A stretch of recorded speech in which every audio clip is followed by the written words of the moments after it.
Buen día. Mi nombre es Euclides Eslava. Soy el jefe del Departamento de Teología de la Universidad de La Sabana en Bogotá, Colombia.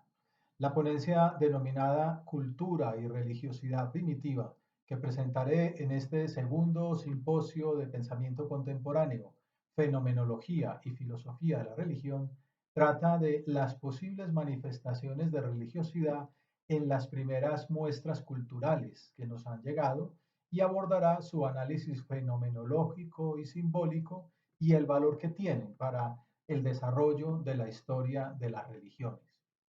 ¿Por qué se escribió la ponencia? ¿Qué pregunta quería responder con esta investigación? Pues escribí la ponencia porque la religiosidad del ser humano es un tema que genera polémicas en muchas ocasiones debido a los prejuicios ideológicos, tanto por un lado los creyentes que quieren conciliar a toda costa los hallazgos arqueológicos con la revelación tomada al pie de la letra, como los laicistas que subestiman cualquier manifestación espiritual hacen en realidad un flaco servicio a la causa de la interpretación de los datos.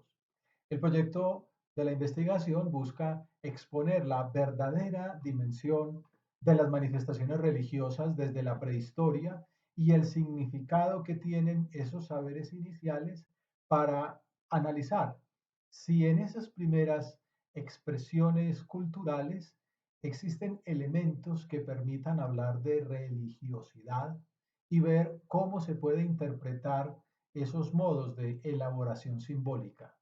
El principal objetivo del estudio entonces es hacer un balance de las primeras manifestaciones culturales humanas y analizar si se puede plantear un posible significado y proponer una religiosidad a partir de lo que ellas nos muestran.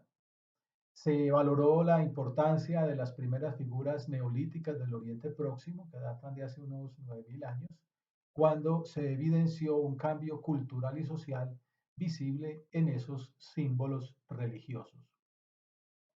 Para lograrlo, antes de estudiar esas representaciones, se repasó el proceso mediante el cual apareció el Homo sapiens y los desarrollos que heredó de sus antepasados. Esa evolución se remonta hasta hace 2 millones de años cuando apareció el género Homo habilis, que ya manipulaba las piedras como herramientas de trabajo y de defensa y que además tenía cierta capacidad de comunicación lingüística.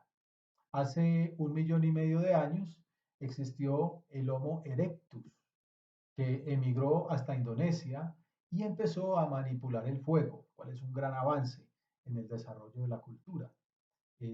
Ningún animal maneja el fuego. De esa manera comenzó la cocción de los alimentos, que implicó avances en el metabolismo, en la salud, en el desarrollo cerebral, además de los cambios conductuales relacionados con la seguridad ante las fieras y el dominio de la temperatura. Sin embargo, esta especie, el Homo erectus, aún no daba muestras de lenguaje inteligente.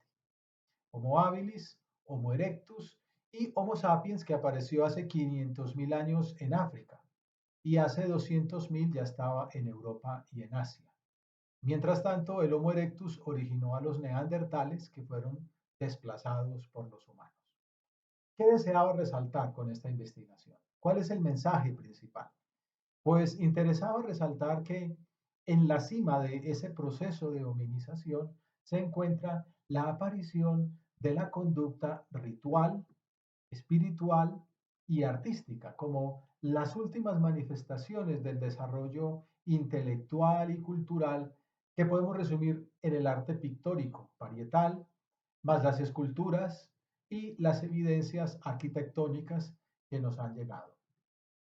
También se espera identificar los tipos de representaciones religiosas predominantes, que fueron la diosa madre, el toro y la serpiente, aunque en América el predominio representacional lo tiene el jaguar, y exponer las interpretaciones más frecuentes de esas figuras en la literatura científica.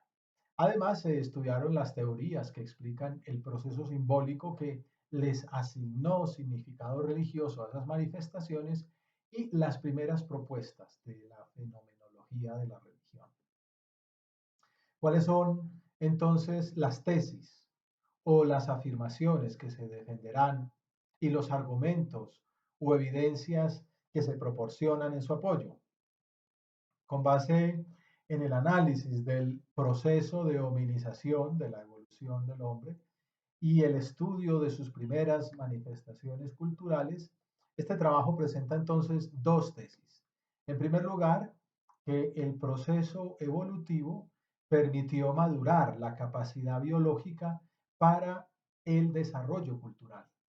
Y en segundo término, que las primeras manifestaciones intelectuales muestran que la religiosidad es una actitud natural del Homo sapiens y que el ser humano busca el diálogo con la divinidad desde el primer momento. ¿A qué conclusiones llegamos? ¿Cuáles son las implicaciones filosóficas de este trabajo? Pues en el estudio se concluye que el objeto de la religiosidad primitiva está compuesto por varias dimensiones complementarias de lo divino, las cuales son formas plásticas que manifiestan las peticiones que los orantes hacían por medio de motivos telúricos, megalíticos, como por ejemplo la acogida maternal en la diosa madre tierra, la trascendencia, que se hacía de dos maneras.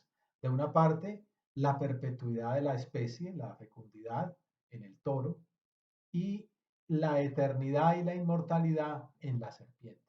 En futuros trabajos se continuará el estudio del estado del arte y la interpretación de las siguientes fases: la elaboración de los mitos y la racionalización del pensamiento religioso. ¿Cómo contribuye este trabajo a que los lectores comprendan el tema abordado? Bueno, pues pienso yo que el trabajo logra ofrecer un estado del arte tanto del proceso de hominización como de las primeras manifestaciones culturales humanas y de sus interpretaciones, tanto desde el análisis de los símbolos, especialmente en Coban y en Bernard, como de la fenomenología religiosa, desde Müller y su naturalismo, Taylor y su animismo, y Durkheim con su totemismo, hasta la propuesta de un ser supremo como una forma imperfecta de monoteísmo sugerida por Lang y por Smith. Y la última pregunta, ¿qué hacer una vez hayan visto el video? Bueno, quizá la conclusión más importante es que si bien es posible dudar de la existencia de Dios, también cabe admitir que el estudio de las pruebas o de las vías que los creyentes han aducido en distintos momentos de la historia exige y manifiesta un esfuerzo de la razón. Tanto el arte rupestre como las primeras esculturas y los santuarios que marcaron el inicio de la revolución neolítica, más los ritos funerarios y el culto a los antepasados, demuestran la creencia del ser humano desde que comenzó su andadura en la tierra en un destino más allá de la muerte y la confianza en un ser superior al que dirigía sus oraciones. De hecho, concluimos con Ratzinger que las experiencias primitivas de estas religiones son el punto de partida que luego desembocaría en el primer gran paso de la historia de la religión, que es en la etapa de las religiones míticas, en las cuales estas prácticas dispersas de los primeros tiempos se reunirían en una visión coherente de conjunto, que podemos llamar la convergencia del mito de gran envergadura, que será tema de estudio más adelante. Esta perspectiva es compatible con la visión de autores como Mircea Eliade, como René Girard, que la relacionan con la revelación judeocristiana, según la cual este proceso facilitó crecer en la búsqueda de la trascendencia como respuesta a una nostalgia existencial, a una reminiscencia del paraíso perdido.